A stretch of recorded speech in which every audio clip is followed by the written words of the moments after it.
Now, we tie that miracle in with the next one we're going to cover, which is over in Matthew chapter 9. So in the beginning of chapter 9, keep in mind, he's already given you Matthew chapter 8, which is a whole series of miracles that we covered last week. And here in this very first miracle of chapter 9, you have that paralytic man, the man who's paralyzed, who they can't fit him into the house. Now, this story was also covered in Mark chapter 2, and it's covered in other chapters as well. But it's this idea of the man can't come unto the Savior himself.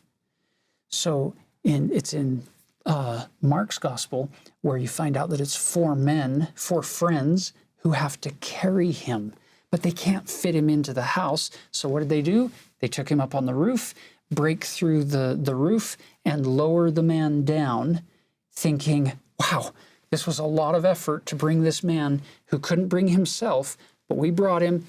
Now the Savior is going to heal him. And oh, their surprise, probably, when they hear Jesus say, verse 2, behold, they brought to him a man sick of the palsy, lying on a bed, and Jesus, seeing their faith. Isn't that amazing? It's not just the man, but it's the man combined with those four. Their faith, he said unto the sick of the palsy, Son, be of good cheer. Thy sins be forgiven thee. I don't know about you, but if I were in that group, I would think, wait a minute, we brought him so that you would heal him. And I think the Savior would say in response, I just did. With a more powerful healing than anything associated with the physical body.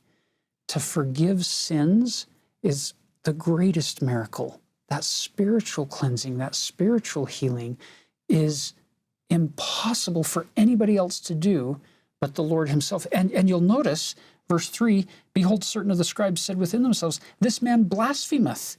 In other passages it says, who can forgive sins save God alone? Well, the irony is there stands God who is forgiving these sins.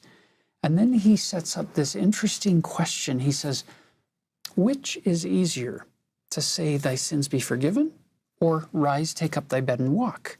So it's beautiful to me that the Savior would take the time now to perform the physical healing that all of the people expected, but he does it as an added witness to show that he does have power, not just to forgive, or not just to heal him, but to forgive his sins.